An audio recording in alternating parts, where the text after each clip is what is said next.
Hi everyone, welcome to Monthly Messages with your angels and your higher self with me, Julie Poole.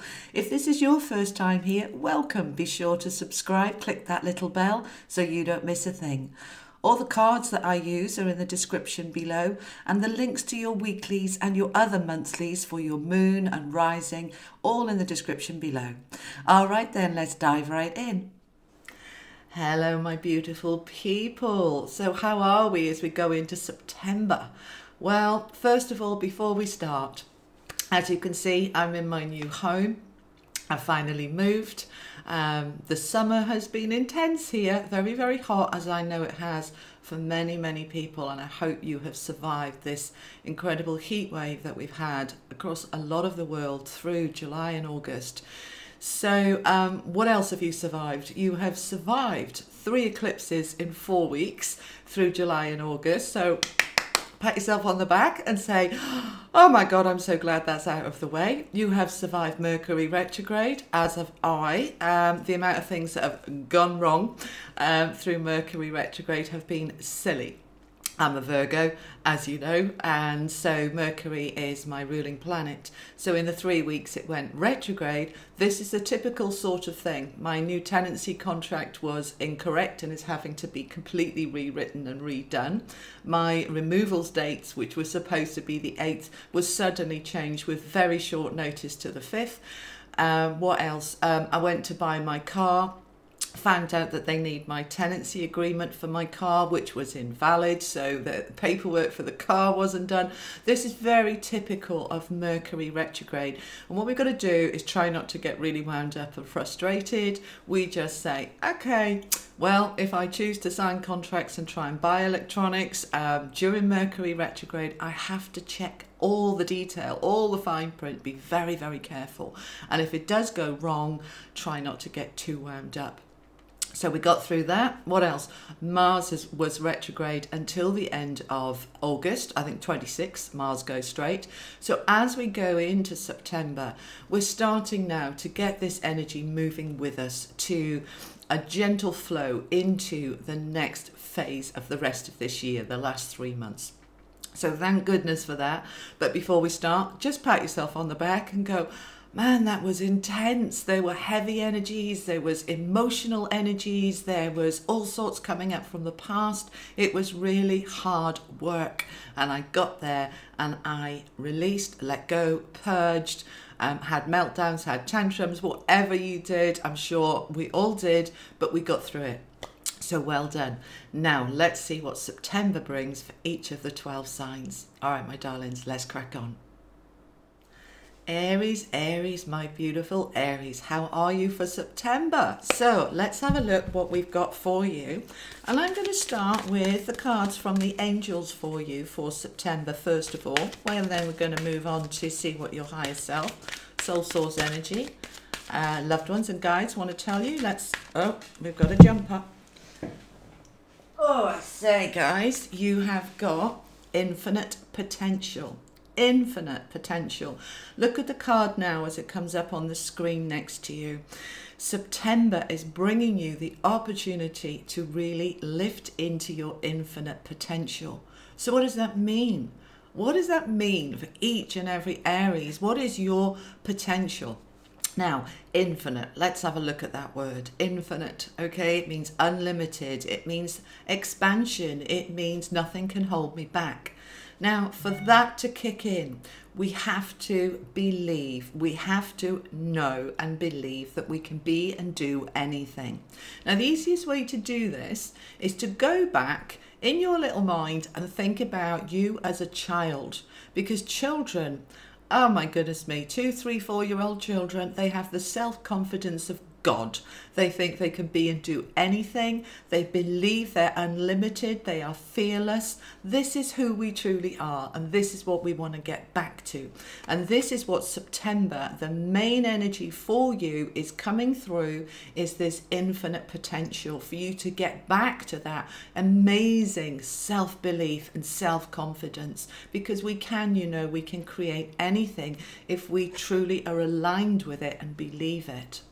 So that's the overall energy for you.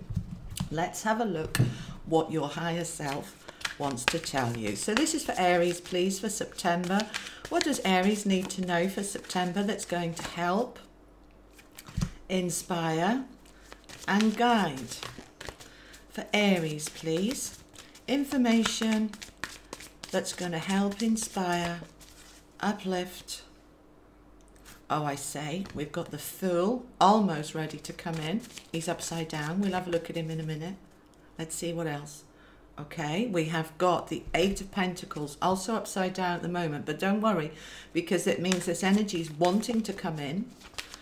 Let's have a look. What else? I think I want one more from this deck, and then I'm going to go to the Syrian tarot deck. So let's have a look. Okay. All right, my darlings. You've got 3 cards upside down, but they're all really, really powerful cards. And the first one that came out was this Moon. So let's have a look at it as it comes up on the screen for you now. So the Moon is about our hidden self, our shadow self. Now, for you guys, for Aries, I don't believe that this is about sort of deep emotional hurts wanting to come up. I feel that work was done through July and August for many of us. So what is going on about this? So I'm feeling it's your hidden self more for you with this Moon card. The Moon is about what's going on under the surface, but I don't feel emotionally hidden. I feel it's more about your personality, okay, that you hold back sometimes. A little bit reluctant to speak your truth for fear of offending or upsetting, or, oh, I can't be bothered, it's not worth the hassle. But what happens then is that we're hiding a lot of who we are, and we're not really being true to ourselves. So I'm feeling for you with this Moon card that what we're wanting here is to start allowing your true personality to come up and shine. Stop hiding behind worrying about other people, what they might think or say. Stop hiding behind other people's reactions. Stand true in who you are and what you want and what you deserve. What else do they want to tell me about this card? It's to do with the feeling of maybe not being quite good enough. So you'll show your best side but hide the less best side. But the thing is, we are whole. We are good and bad. We are strong and weak. We are polarities. So when we can be authentic in our strength and vulnerabilities, we are much more a rounded person, and people accept us or don't accept us. Tough, okay? But you are being in your truth. As you do that, then these 3 cards that want to come in can come in, all right? So we've got the Fool, okay? We have got the Eight of Pentacles, which is about success in work and projects and things flowing. And we've got the King of Wands. Now, they start to come in as you become more and more authentic. And I'm not saying you're lying or deceiving, please don't get me wrong. But this is about, you know, we allow people to see what we want them to see, rather than I'm just going to show them who I am, and if they don't like it, tough. It's that confidence in who you are. As you do that, this Fool starts to come in, which is bringing in a new beginning, and that new beginning is my authentic self. I am good enough, and I'm going to dance on that. What's he dancing on? He's dancing in the sky. He's just bouncing and dancing. Now, come on. This is a new beginning, a fresh start, a leap of faith. A leap of faith in yourself to say, I am good enough. I am good enough. I am. And I am going to be my authentic self. And if they don't like it, tough. Okay. I always speak my truth, but we are responsible for how we speak our truth. We're not responsible for how it's received, okay? So I will always speak my truth, but I will always do it respectfully and kindly. But I'll still say what I feel and what I want, and I won't hold back on that. Does that make sense? So this is what they're wanting you to do. And that enables then this whole new fresh start to come in. That's going to bring in more work and more projects and more money, because the Eight of Pentacles is a card about having lots of different options and opportunities, and it is about work, but it's also about things that uplift, you know, different projects, different things we want to get into. What else do they want to say about this card? They're asking me to go to the King of Wands. This is you. This is who you are. Whether you're male or female, this is who you are. So as you start to stand in your authentic self, being all of who you are and not holding things back, you start to step more and more into your power. You realize you are powerful. And as you're speaking your truth and being your authentic self, then you start to become and step into that power more and more. What else do they want to say about this? It's reaching deep inside you, back to that little you. Little yous, right? Mini me's as I call them, our little selves.